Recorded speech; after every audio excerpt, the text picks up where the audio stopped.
My opponent provides no evidence that the Democrats are good.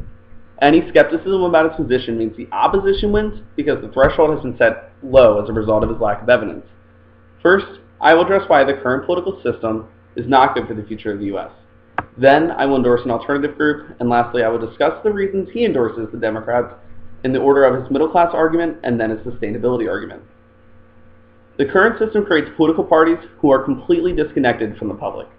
Politicians have no idea what the average American experience is, according to Rick Newman. Kevin Drum says, politicians don't respond to the concerns of voters. They respond to the organized muscle of institutions that represent them. Both parties now respond strongly to the interests of the rich, whose institutional representation is deep and energetic, and barely at all to the interests of the working and middle classes. That makes them unable to generate progressive reform. Second, the opposition should win this debate if 1, it proves the solution offered by the proposition is wrong, or 2, if the opposition's solution is better. I will first offer my own solution, and then I will address my opponents. Endorsing the Occupation Party is the best for the future of the United States. The Occupation Party is the political party embodying the ideas of the Occupy movement, according to occupationparty.org. Kevin Drum also says, if the left ever wants liberal reform, it needs to rebuild the infrastructure of economic populism that we've ignored for too long. The Occupy Party is best because it is able to rally and exert pressure on politicians to make progressive change. That means none of the change the proposition predicts will happen unless the Occupy movement creates pressure. Howard Zinn, prior to his death, suggested the progressive pressure is the only way to force Democrats to the left. The Occupation Party is able to resolve in a better way all the reasons the proposition isolates that the Democrats are good. They are the best in making progressive change for the middle class because they are mobilizing against the 1%, benefiting from corporate favoritism, according to Jody Dean. They also desire a renewal of sustainable environmental solutions to sustain America, according to Sachs, a Columbia University professor. They also have a particular focus on education and desire egalitarian access, according to Henry Giroux. Independently, supporting the Occupation Party is good because they've taken a stance on pressuring Israel to end their occupation of Palestinian territory, says Ben Lorber of the Alternative Information Center. This is good because this is a form of apartheid state, says Achilles Mbembe of the Weiser Institute. The Democrats are complicit with this heinous crime and support it actively. To address the Democrats in regard to the middle class, the Democrats are in bed with corporations and are not progressive. According to CNN, the Progressive Change Campaign no longer sees Democrats as progressive enough, which is why they have decided to support other candidates. The corporate Democrats killed the public option and watered down the Wall Street reform.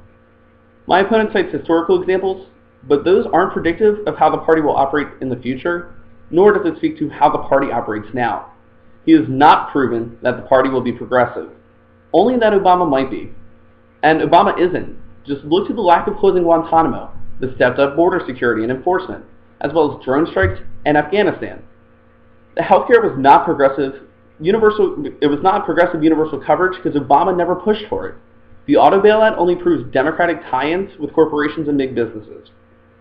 Obama only announced the Displaced Workers Program that my opponent cites, as well as the College Affordability Program in his budget, and it hasn't gotten passed, which proves the rest of the Democratic Party doesn't support it.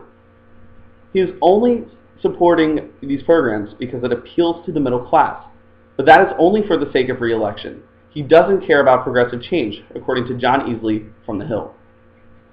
To address the Democrats in regard to the environment, he has zero causal explanation between any of the things he cites that are happening to address the environment and the Democrats. In fact, people are more susceptible to gas spikes at the pump and volatility because the Democrats and Obama aren't doing enough. Gas prices have doubled since Obama took office, and he has not supported offshore drilling or opening the Strategic Petroleum Reserve, according to the U.S. News and World Report. The Democrats also support oil subsidies, which was proven by the failed vote to end them. Ending those are essential to shifting away from oil because it makes any other alternative not competitive. Renewable resources make up only 8% of U.S. total energy usage, according to the U.S. Energy Information Administration. The Solyndra scandal proves that renewable energy just isn't a cost-effective strategy. Biofuels are a part of that same failed strategy, according to ABC News. Lastly, my opponent cites all these things as important for U.S. economic domination and growth. First, he doesn't give a reason why this matters. Second, It contradicts the entirety of his middle class argument. Economic domination depends on strong, multinational corporations who exploit the working class. I have conceded the middle class is most important, which means he can't backtrack from this. All I have said is that the Democrats will not be progressive enough to liberate them. That means all I have to do is win that the Democrats support exploiting the middle class, and I have won the debate.